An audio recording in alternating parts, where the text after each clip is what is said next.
안녕하세요. 오늘 저희가 함께 깊이 파고들 자료는 아주 오래된 지혜, 법구경입니다. 네, 안녕하세요. 사실 불교 경전이라고 하면 조금 딱딱하게 느껴질 수도 있는데 이건 뭐랄까? 그렇죠. 한 2500년 전에 나온 마음 사용 설명서에 더 가까운 것 같아요. 구절들이 아주 짧고 강렬하죠. 네, 맞아요. 시적인 표현도 많고요. 그래서 이번 탐구의 미션은 아주 명확합니다. 이 고대의 지혜가 끊임없이 울리는 스마트폰 알림이랑 업무 스트레스에 시달리는 바로 우리에게 과연 어떤 실용적인 해법을 줄 수 있는지 그 연결고리를 찾아보는 겁니다. 아주 시의적절한 주제라고 생각합니다. 마음의 힘, 고통의 진짜 원인, 그리고 행복으로 가는 길, 이런 것들을 집중적으로 파헤쳐 볼 텐데요. 이 탐구를 어디서부터 시작하면 좋을까? 좀 고민을 했는데 역시 첫 구절만 한 게 없더라고요. 아, 그 유명한 구절 말씀이시죠? 네. 모든 것은 우리가 생각한 것의 결과다. 그것은 우리의 생각에 바탕을 두고 우리의 생각으로 이루어져 있다. 사실 이 말이 처음 들으면 좀 뜬구름 잡는 소리 같기도 해요. 생각만으로 세상이 바뀐다고? 내 월급이 오르는 것도 아닌데? 하는 의문이 들잖아요. 그렇죠. 대부분 거기서부터 시작하죠. 바로 이 지점에서부터 이야기를 시작해 보겠습니다. 자, 모든 것은 생각의 결과다. 이 말이 정말 현실적인 의미가 있을까요? 솔직히 제 머릿속 생각과 제 통장 잔고는 별로 상관없어 보이거든요. 이게 어떻게 작동한다는 원리인가요? 아주 좋은 질문이에요. 그게 바로 대부분의 사람들이 처음 부딪히는 지점이죠. 법구경이 말하는 건 생각이 무슨 마법처럼 현실을 뿅 하고 바꾼다는 뜻은 아니에요. 아, 그런 건 아니군요. 네.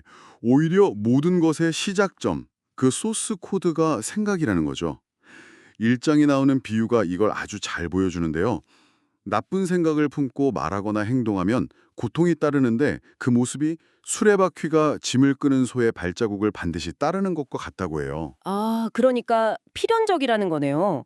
원인과 결과처럼 생각이 원인이 돼서 어떤 결과를 반드시 끌고 온다는 말이군요. 정확합니다. 생각은 감정을 만들고 또 그 감정은 우리의 말과 행동에 영향을 주죠. 그 행동이 반복되면 습관이 되고 습관이 모여서 그 사람의 인생, 즉 운명이 되는 거고요. 이 긴 연쇄 반응의 첫 단추가 바로 생각이라는 겁니다. 음, 반대로 순수한 생각에서 비롯된 행복은 결코 떠나지 않는 그림자 같다고도 하거든요. 내가 어디를 가든 따라오는 것처럼요. 그렇군요. 결국 행복과 불행의 씨앗을 외부 환경이 아니라 내 마음밭에 심고 있다는 아주 강력한 선언인 셈이죠. 마음이 모든 것의 시작점이라는 건 알겠는데 문제는 이 마음이라는 게 제 맘대로 되질 않는다는 거죠. 그렇죠. 가장 어렵죠. 예, 제 머릿속은 마치 인터넷 브라우저 탭 한 100개쯤 열어놓은 것처럼 정신이 하나도 없거든요. 법구경도 이 어려움을 인정하나요? 그러며 아주 생생하게 묘사하고 있습니다. 3장을 보면요. 이렇게 통제하기 어렵고 변덕스러운 마음을 다루는 걸 화살 만드는 장인이 화살을 곧게 펴는 작업에 비유해요. 아, 화살장인이요? 네. 열을 가하고 계속 두드려서 비로소 곧게 만드는 것처럼 꾸준한 노력이 필요하다는 거죠. 또 다른 비유는 더 강렬한데 물 밖으로 내던져진 물고기가 땅 위에서 미친 듯이 파닥이는 모습에 우리의 마음을 빗대거든요. 와, 그 비유는 정말 와닿네요. 뭔가에서 벗어나려고 발버둥 치는 그 모습이요. 네. 그 발버둥치게 만드는 힘을 마라라고 부릅니다. 이걸 뿔 달린 악마 같은 걸로 생각할 필요는 없고요. 네네. 오히려 현대 심리학에서 말하는 내면의 비판가나 끊임없이 우리를 스마트폰으로 유혹하는 도파민의 유혹 같은 걸로 이해하면 훨씬 쉽습니다. 아, 그렇군요. 그래서 법구경은 우리 몸은 항아리처럼 깨지기 쉽다는 걸 인정하고 대신 생각을 요새처럼 견고하게 만들어서 지혜라는 무기로 그 마라와 싸워야 한다고 말합니다. 싸워야 한다. 네, 이건 끝없는 전쟁을 하라는 게 아니라 내 마음의 주도권을 되찾아오는 훈련, 즉 심리적 면역력을 기르는 과정에 가깝습니다. 알겠습니다. 모든 게 마음에서 시작된다는 건데 그래도 결국 우리가 하는 행동이 중요한 거 아닌가요? 머릿속 생각만 좋게 한다고 세상이 바뀌는 건 아니니까요. 이 생각과 행동의 연결고리에 대해서는 법구경이 뭐라고 이야기하나요? 아주 중요한 지적입니다. 생각은 결국 행동으로 드러나야 의미가 있죠. 1장에 정말 현실적인 예시가 나와요. 그가 나를 욕했다, 때렸다, 이겼다, 뺏었다 이런 생각을 계속 품고 있으면 그 사람 마음속의 증오는 절대 사라지지 않는다고 해요. 아, 사실 이건 우리 모두 경험해 본 거잖아요. 밤에 이불 속에서 계속 되새기면 화만 더 커지죠? 맞아요. 이불킥각이죠. 곱씹을수록 분노 게이지만 올라가요. 그렇죠. 그런데 법구경은 거기서 멈추지 않고 선언을 합니다. 그런 생각을 품지 않는 사람에게는 증오가 사라진다고. 그리고 증오는 증오로서는 결코 멈출 수 없다. 오직 사랑으로만 멈출 수 있다. 이것은 영원한 법칙이다. 라고 못을 박죠. 와. 이건 단순히 착하게 살아라 하는 도덕률이 아니라 폭력의 연쇄고리를 끊는 유일한 방법에 대한 통찰이에요. 온라인에서 악플에 악플로 맞서는 게 결국 진흙탕 싸움이 되는 것과 같은 이치입니다. 근데 현실을 보면 나쁜 행동을 하는 사람이 오히려 더 잘 나가는 것처럼 보일 때가 많잖아요. 반대로 착하게 사는 사람은 손해보는 것 같고요. 이런 결과의 불공평함에 대해서는 어떻게 설명하나요? 법구경은 그 부분을 정말 흥미로운 비유로 설명합니다. 마치 카레마가 슬로우 쿠커처럼 작동한다고 말하는 것 같아요. 슬로우 쿠커요? 전자레인지가 아니고요. 네, 즉각 결과가 나오는 전자레인지가 아니고요. 구장을 보면 가짠 우유가 바로 상하지 않는 것처럼 악행의 결과는 바로 나타나지 않는다고 합니다. 대신 재에 덮인 불씨처럼 그 사람을 조용히 따라다니다가 언젠가 반드시 그를 태워버린다고 경보하죠. 아, 당장 눈에 보이지 않을 뿐이라는 거군요. 잠복해 있다가 때가 되면 나타나는 것처럼요. 네, 선행도 마찬가지입니다. 물방울이 한 방울씩 떨어져 물병을 가득 채우듯 현명한 사람은 아주 조금씩 선으로 가득 차게 된다고 해요. 아, 물방울 비유도 있군요. 네, 이건 마치 우리가 매일 조금씩 저축하거나 운동하는 것과 같아요. 하루 이틀은 티가 안 나지만 1년, 10년이 지나면 어마어마한 차이를 만들잖아요. 그렇죠. 모든 행동은 그렇게 조금씩 우리 자신을 채워나가는 과정이라는 겁니다. 그리고 12장에서 아주 중요한 말을 하죠. 어떤 말인가요? 순수함과 더러움은 오직 자신에게 달려있다. 아무도 다른 사람을 정화해 줄 수 없다. 결국 모든 책임은 나 자신에게 있다는 아주 철저한 개인 책임의 원칙을 강조하는 겁니다. 자, 그럼 마음을 잘 다스리고 선한 행동을 해야 한다는 건 알겠습니다. 그런데 근본적인 질문이 남아요. 네, 이게 왜 이렇게 어렵죠?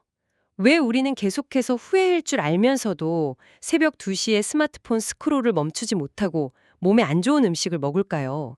이 근본적인 원인에 대해 법구경이 뭔가 답을 주나요? 바로 그 지점이 법구경의 핵심입니다.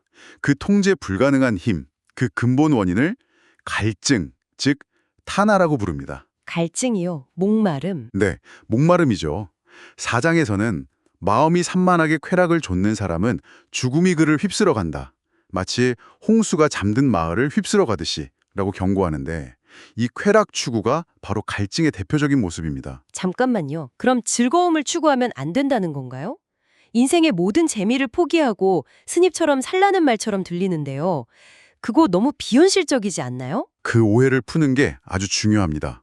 법구경이 문제 삼는 건 즐거움 그 자체가 아니에요. 아, 그래요? 그 즐거움에 대한 집착과 의존입니다. 맛있는 음식을 즐기는 건 문제가 아니지만 그 음식 없이는 행복할 수 없다고 느끼는 상태가 문제라는 거죠. 아, 17절을 보면 쾌락에서 슬픔이 생기고 두려움이 생긴다고 말하는데 이건 쾌락이 나쁘다는 게 아니라 그것을 잃을까 봐 두려워하는 그 집착이 고통의 원인이라는 뜻입니다. 아, 소유하려는 마음, 잃고 싶지 않은 마음이 문제라는 거군요. 맞습니다.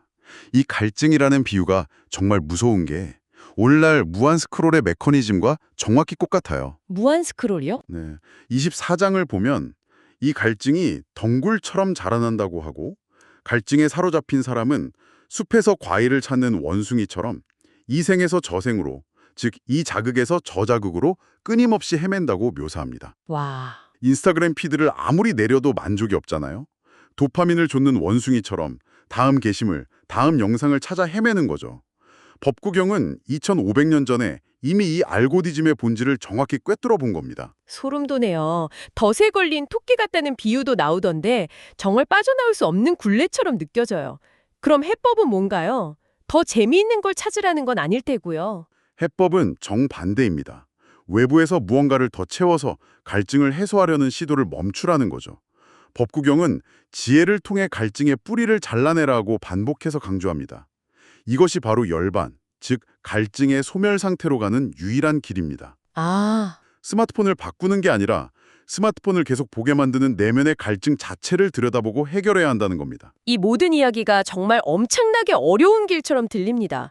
마음을 요새처럼 만들고 행동의 결과를 책임지고 내면의 갈증까지 뿌리 뽑아야 한다고요? 네, 쉽지 않죠. 이걸 실제로 해내는 사람, 법구경에 말하는 현명한 자는 대체 어떤 사람인가요? 무슨 초능력자라도 되는 걸까요? 하하, 재미있는 비유가 5장에 나옵니다. 어떤 비유죠? 어리석은 사람은 평생 현명한 사람 곁에 있어도 진리를 깨닫지 못하는데 그게 마치 숟가락이 수프 맛을 모르는 것과 같다고 해요. 아, 숟가락의 수프 맛을 모른다. 네, 반면 지적인 사람은 아주 잠깐만 현명한 사람과 함께해도 혀가 즉시 수프 맛을 아는 것처럼 진리를 깨닫는다고 합니다. 아, 그러니까 단순히 지식을 많이 하는 것과는 다른 문제라는 거네요. 직접 맛을 보는 것 같은 체험적 알미 중요하다는 뜻이군요. 바로 그겁니다.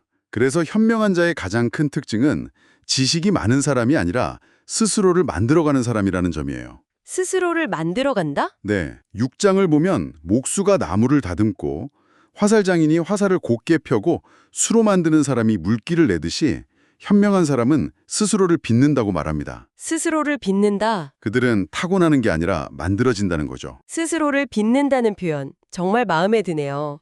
우리가 고정된 존재가 아니라 계속 변화하고 발전할 수 있는 존재라는 희망을 주는 것 같아요. 네, 아주 능동적이고 창의적인 과정이죠. 그렇게 스스로를 빚어낸 사람의 마음은 거센 바람에도 흔들리지 않는 견고한 바위와 같아진다고 합니다. 오늘날로 치면 다른 사람의 좋아요 개수나 악플에 일희일비하지 않는 단단한 내면을 갖게 된다는 뜻이겠죠. 그렇죠. 그들의 마음은 외부 자극에 출렁이는 얕은 웅덩이가 아니라 모든 것을 비추는 깊고 고요하며 맑은 호수와 같아진다고도 하고요. 법구경에서 제가 찾은 가장 강력한 구절 중 하나가 바로 이 부분과 연결되는 것 같아요. 8장에 나오는 말인데 아, 어떤 구절이죠? 한 사람이 전투에서 1000번에 걸쳐 1000명을 이기는 것보다 자기 자신을 이기는 사람이 가장 위대한 정복자다.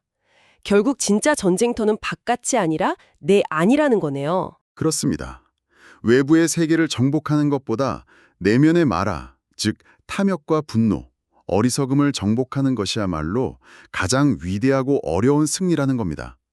바로 이 내면의 정복을 이룬 사람이 현명한 자이기에 7장에서는 그들의 길을 허공을 나는 새의 달자치를 찾기 어려운 것과 같다고 묘사합니다. 그건 무슨 뜻인가요? 너무 대단해서 이해하기 어렵다는 뜻인가요? 그런 의미도 있지만 더 깊은 뜻은 그들이 더 이상 예측 가능한 패턴에 얽매이지 않는다는 겁니다. 예측 가능한 패턴이요? 네. 대부분의 사람들은 좋아하는 것을 좇고 싫어하는 것을 피하려는 아주 단순한 알고리즘에 따라 움직이잖아요. 그렇죠. 하지만 현명한 자는 그 모든 조건하에서 벗어났기 때문에 그들의 행동은 세속적인 인과관계로는 설명하거나 예측할 수가 없는 완전한 자유의 경지에 이르렀다는 뜻입니다. 오늘 법구경이라는 아주 오래된 지도를 가지고 우리 마음속을 탐험해봤습니다. 모든 것은 생각에서 시작되고 우리의 행동은 천천히 하지만 반드시 결과를 만들며 그 모든 것을 움직이는 근본적인 힘은 갈증이라는 것, 그리고 진정한 현자는 외부 세계가 아닌 자기 자신을 정복한 사람이라는 이야기까지 나눠봤습니다. 네, 법구경은 특정 종교의 교리를 떠나서 우리 마음이 어떻게 작동하는지를 아주 정밀하게 설명하고 우리를 괴롭히는 버그들을 어떻게 수정할 수 있는지 알려주는 심리학 안내서 같아요. 심리학 안내서. 중요한 건 외부의 규칙이나 복잡한 의식이 아니라 오직 내면의 변화를 통해서만 완전한 자유와 평화를 얻을 수 있다는 근본적인 메시지를 전하고 있다는 점입니다. 아까 현명한 사람은 스스로를 빚는다는 표현이 정말 인상적이었어요. 목수나 화살장인처럼요. 네, 저도 아주 좋아하는 구절입니다. 이건 우리가 완성된 제품이 아니라 매 순간의 선택과 노력으로 계속 다듬어가는 진행 중인 작품이라는 뜻이겠죠. 이 탐구를 마무리하면서 당신의 하루에 이런 질문을 던져보는 건 어떨까요? 오늘 아침 나는 어떤 도구를 사용해서 나 자신을 어떻게 빚어낼 것인가? 어쩌면 그 도구는 친절한 말 한마디일 수도 잠시 멈추고 호흡을 고르는 것일 수도 있겠네요. 그 선택은 법구경이 말하듯 온전히 우리 자신에게 달려 있습니다.